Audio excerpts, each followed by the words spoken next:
स्वागत है आप सभी का आज की इस वीडियो में। बच्चों आज की वीडियो में हम क्या सीखेंगे, हम आज सीखेंगे अभाज्य गुणनखंड करना। ठीक है, अभाज्य गुणनखंड, अभाज्य गुणनखंड। ठीक है, आज हम अभाज्य गुणनखंड करना सीखेंगे नंबर्स का। इसको बोलते हैं हम इंग्लिश में प्राइम फैक्टराइजेशन, इसको हम बोलते हैं प्राइम फैक्टराइजेशन। ठीक है, अब जैसे प्राइम फैक्टराइजेशन होता क्या है, अभाज्य गुणनखंड होता क्या है, सबसे पहले हम बताते हैं आपको। जैसे कि यह है 12, इस 12 को आप गुणनखंड के रूप में लिखेंगे अगर, तो इस 12 को हम कैसे लिख सकते हैं, इसको हम ऐसे भी लिख सकते हैं 2 गुणा 2 गुणा 3, क्योंकि इसको आप गुणा करके देखिए 2 गुणा 2, 2 दूनी 4, 4 तिया 12, यही आंसर आ जाएगा। और इसको हमने इस प्रकार से लिख दिया। अब इसको अभाज्य गुणनखंड कहते हैं। क्यों कहते हैं, देखिए गुणन का मतलब गुणा के रूप में और खंड का मतलब टुकड़े, यानी कि किसी भी संख्या को के टुकड़े करना, किसके रूप में, गुणन के रूप में, यानी गुणा गुणा के रूप में खंड करना किसी भी संख्या का, वो क्या कहता है, कहलाता है उस संख्या का अभाज्य गुणनखंड कहलाता है। ठीक है, तो इस प्रकार से अगर छोटी संख्या है तो ये हमने आसानी से गुणनखंड इसका कर लिया, अभाज्य गुणनखंड। अब बड़ी संख्याओं का हम अभाज्य गुणनखंड करना सीखेंगे। तो देखिए हम सबसे पहले हम करते हैं नंबर का 100 का। अब 100 का अभाज्य गुणनखंड करना है, यानी कि हमको इस प्रकार से लिखना है। तो हम इसको कैसे करते हैं, तो देखिए सबसे पहले 100 लिखा, इसके बाद इस प्रकार से एक लाइन खींच लेनी है और इस प्रकार से लाइन खींच लेनी है। अब आपको क्या करना है, यहाँ पे आपको सबसे छोटी अभाज्य संख्या देखनी है जिससे ये कट जाए पूरा पूरा 100। ठीक है, तो सबसे छोटी अभाज्य संख्या कौन सी होती है, हमारी 2 होती है। तो आपको चेक करना है कि 2 से ये कट जाएगा। अब देखिए किस, हम जहां लिखेंगे 2, अब 2 से भाग करने की शर्त क्या होती है कि यहाँ पे जो है हमारा इकाई के अंक पे सम संख्या होनी चाहिए, या फिर 0 हो या फिर कोई भी सम संख्या होती है तो वो संख्या हमारी 2 से भाग हो जाती है। ठीक है, तो हम इसे 2 से भाग करेंगे। तो यहाँ पे आप 2 से भाग लगाइए इसमें, तो कितना पे जाएगा, ये 2 पंजे 10 और उसके बाद 0 का 0। ठीक है, ये आ गया आपको 50। अब इसको फिर से हम किससे भाग करेंगे, अब ये किससे भाग जाएगा, सबसे छोटी संख्या हमें पहले देखनी है। तो कौन सी लेंगे, हम 2 लेंगे, ये क्योंकि फिर से 2 से कट जाएगा। तो 2 से इसको अगर हम काटेंगे तो कितने पे जाएगा, ये 2 दूनी 4 और यहाँ पे 1 इधर चला जाएगा तो 2 पंजे 10, ये आ गया 25। अब ये किस पे जाएगा, देखिए अब ये किससे जाएगा, अब 2 के नेक्स्ट हम देखेंगे संख्या कौन सी आती है, 3 आती है। तो हम देखेंगे कि 3 से ये कट रहा है, तो कैसे चेक करेंगे, इन अंकों का योग करो, 5 और 2 कितना हो गया 7। अब 7 क्या 3 से भाग होगा, नहीं होता 7, तो इसलिए 3 से 25 भी जो है वो भाग नहीं होगा। उसके बाद आता है 4, 4 से भाग होगा 25, नहीं होगा, 4 से भी नहीं होगा। और 5 से हो जाएगा, क्यों, क्योंकि 5 से क्या शर्त होती है कि लास्ट में जो है 0 या फिर 5 आना चाहिए, तो वो 5 से भाग हो जाती है वो संख्या। तो यहाँ पे हम लिखेंगे 5, तो 5 से इसको भाग करेंगे तो कितना आएगा, 5 पंजे 25, 5 बार में चला जाएगा। अब लास्ट हमारा, अब 5 किससे भाग करेंगे, 5 को भी हम 5 से ही भाग करेंगे, तो 5 एकम 5। जब यहाँ पर 1 आ जाए तो वहीं पे आपको क्या करना है, छोड़ देना है। तो ये आपका यहाँ पे समझ लो कंप्लीट हो गया।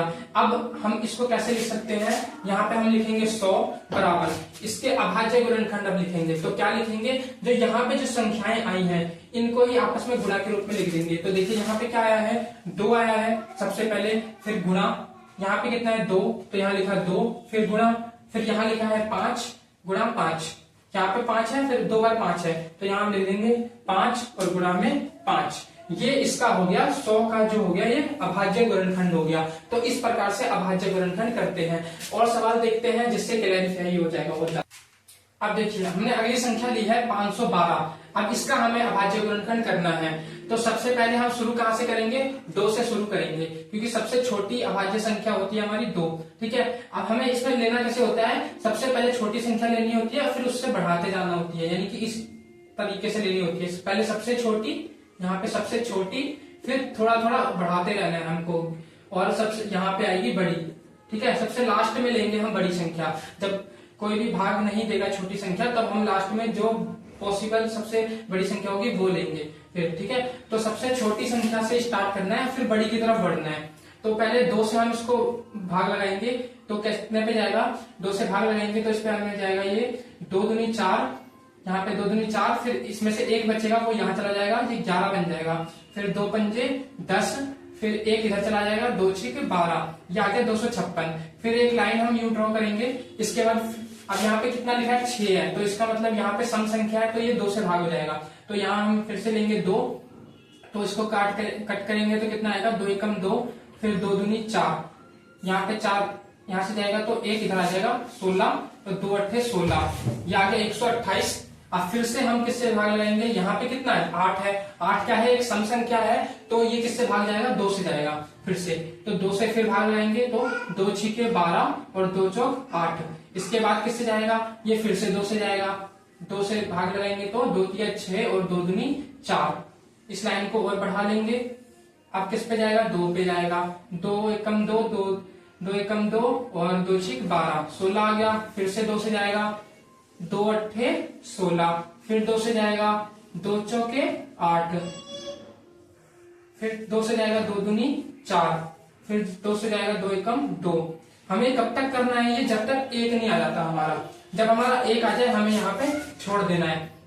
इसके बाद हमें इसके सामने क्या लिख देना है, हमको लिखना है यहाँ पे 512 बराबर, 512 के बराबर में लिखना है। क्या लिखना है, यहाँ पे जितनी बार 2 आया उतनी बार हमें गुणा करके लिख देना है। तो कितनी बार आया देखो, 1 2 3 4 5 6 7 8 9, 9 बार 2 आया है। तो हम यहाँ पे लिखेंगे 2 बार 9, यानी कि 2 गुणा 2 गुणा 2 गुणा 2 गुणा 2 गुणा 2 गुणा 2 गुणा 2, कितने हो गए 1 2 3 4 5 6 7 8 और ये 9। तो हमने 9 बार 2 2 करके गुणा करके लिख दिया, और ये इसका क्या हो गया, अभाज्य गुणनखंड हो गया। ये इसका अभाज्य गुणनखंड,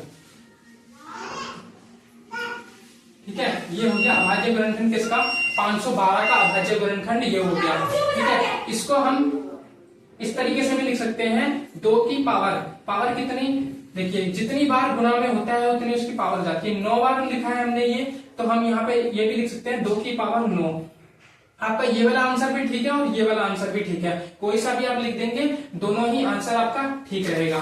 ठीक है, अब इसको समझने के लिए एक सवाल हमने और लिया है 6930। ठीक है, 6930 का इसका अब हम अभाज्य गुणनखंड करते हैं। ठीक है, तो सबसे पहले क्या लेंगे, हम 2 से करेंगे, तो 2 तिया 6, 2 चौक 8, एक इधर जाएगा 2 6 12 और 2 पंजे 10, 3465 आ गया। ठीक है, अब ये 2 से तो जाएगा नहीं, क्योंकि लास्ट में क्या है 5 है, और 5 क्या होती है सम संख्या नहीं होती, इसलिए ये 2 से नहीं कटेगा। अब हमें 3 से चेक करना है, तो 3 से कटने की शर्त क्या होती है, जो अंकों का योग है वो 3 से कटना चाहिए, तो ये पूरी संख्या भी क्या होगी 3 से कट जाएगी। तो अंकों का योग करो, 3 4 7 7 6 13 13 और 5 18, 18 हमारा 3 से कट जाता है, 3 6 18, तो ये पूरी संख्या भी 3 से कट जाएगी। तो यहाँ पे हम लिख देंगे 3। अब 3 से इसको काटेंगे तो कितना आएगा, 3 एकम 3, यहाँ पे 3 एकम 3, एक इधर गया 3 पंजे 15 और एक इधर गया 3 पंजे 15, ये आ गया हमारा 1155। ठीक है, अब फिर से 3 से करने की चेक करते हैं, कटेगा क्या, 1 और 1 2, 2 और 5 7, 7 में 5 जोड़ेंगे तो 12, 12 आया, 12 3 से कटता है, तो ये पूरी संख्या भी क्या होगी 3 से कट जाएगी। तो हम इसे काटते हैं 3 से, 3 को कितने बार में जाएगा, ये 3 3 9, बचेंगे 2 इधर आएगा, 3 अट्ठे 24, तो 25 में से 24 गए, बचा 1 यहाँ लिखा हमने, ये 15 बन गया। अब 3 पंजे 15, ठीक है, तो ये आ गया 385। अब 385 आ गया। अब फिर से चेक करिए अंकों का योग, 3 और 8 11, 11 और 5 16, अब कितना आ रहा है 16, 16 3 से कटेगा, नहीं कटेगा ना, तो अब हम 3 नहीं ले सकते। इसके बाद 4 से करेंगे, तो 4 से की शर्त क्या होती है कि लास्ट के जो 2 अंक हैं वो 2 अंकों से जो संख्या बन रही है वो 4 से भाग होना चाहिए, तो पूरी संख्या भी 4 से भाग हो जाएगी। क्या 85 4 से भाग होगी, नहीं होगी। तो अब हम देखेंगे 5 से चेक करेंगे, तो 5 से ये कट जाएगा, क्यों, क्योंकि लास्ट में 5 है, 0 या फिर 5 होता है तो 5 से कट जाता है, तो ये 5 से कटेगा। तो 5 से हम काटेंगे से, तो 5 सत्ते 35, बचेंगे 3 इधर गया, 5 सत्ते 35, ये आ गया 77। ठीक है, अब देखिए अब ये किससे कटेगा, अब ये 6 से कटेगा, 6 से भी नहीं कटेगा, 7 से कट जाएगा। ठीक है, तो 7 से हम काटेंगे, ये 7 एकम 7, 7 एकम 7, कितना आया 11 आया। अब ये किससे घटेगा, अब ये 11 एक अभाज्य संख्या है तो ये 11 से ही कटेगा, ठीक है। तो 11 से हम इसे काटेंगे तो एक बार में चला जाएगा। अब यहाँ पर आ गया एक, इसका मतलब हो गया सवाल हमारा पूरा। तो इसको हम अब अभाज्य गुणनखंड लिखेंगे, इसका अभाज्य गुणनखंड, अभाज्य गुणनखंड, अभाज्य गुणनखंड किसका लिखेंगे 6930। हाँ, इसका अभाज्य गुणनखंड लिखेंगे। तो कैसे करेंगे, 2 गुणा यहाँ पे कितना है 3 गुणा 3, 2 बार है 3, फिर गुणा में 5 कितनी बार है, एक बार 5 है, फिर गुणा में 7 कितनी बार है, एक बार 7 है और एक बार 11 है। तो यहाँ लिखेंगे हम 7 गुणा में 11। अब ये आ गया 2 गुणा 3 गुणा 3 गुणा 5 गुणा 7 गुणा 11, इस प्रकार से आ गया। अब देखिए इसको हम, ये आंसर भी आपका ठीक है और इसको पावर्स के रूप में अगर लिखना चाहें तो वैसे भी लिख सकते हैं। तो कैसे लिखेंगे, यहाँ पे लिखेंगे 2 गुणा 2 तो एक ही बार है तो 2 ऐसे लिखेंगे। अब 3 जो है हमारा वो 2 बार आ रहा है तो 3 का स्क्वायर कर देंगे, जो जितनी बार आएगा वो ऊपर पावर में लग जाएगा। उसके बाद 5 7 और 11 ये सारी एक एक बार है तो गुणा में ये लिख देंगे 5 गुणा 7 गुणा में 11। तो ये आपका ये आंसर भी ठीक है और ये आंसर भी ठीक है। तो इस प्रकार से दोस्तों अभाज्य गुणनखंड किया जाता है किसी भी भाज्य संख्या का। अभाज्य गुणनखंड कौन सी संख्याओं का होता है, भाज्य संख्याओं का होता है, भाज्य संख्या। यानी कि जब भी एग्जाम में सवाल आएगा कि अभाज्य गुणनखंड करो तो वो कौन सी संख्या होगी, वो एक भाज्य संख्या होगी। भाज्य संख्याओं को ही हम अभाज्य संख्याओं के टुकड़ों के रूप में लिख सकते हैं। भाज्य संख्याओं का ही अभाज्य गुणनखंड किया जाता है। तो इस वीडियो में दोस्तों इतना ही। ये वीडियो आपको कैसी लगी कमेंट में जरूर बताइएगा, और अगर वीडियो अच्छी लगी तो वीडियो को लाइक और चैनल को सब्सक्राइब जरूर कीजिएगा अगर चैनल पर नए हैं तो। इसी प्रकार की और वीडियोस आती रहती है। इससे पहले अगर आपको देखना हो कि अभाज्य गुणनखंड अभाज्य संख्या और भाज्य संख्या क्या होती है, तो इससे पहले मैंने एक वीडियो बनाई थी, उसमें मैंने अच्छे से बताया है भाज्य और अभाज्य संख्याओं के बीच में अंतर, ठीक है। तो वो वीडियो जाके आप जरूर चेक कर लेना।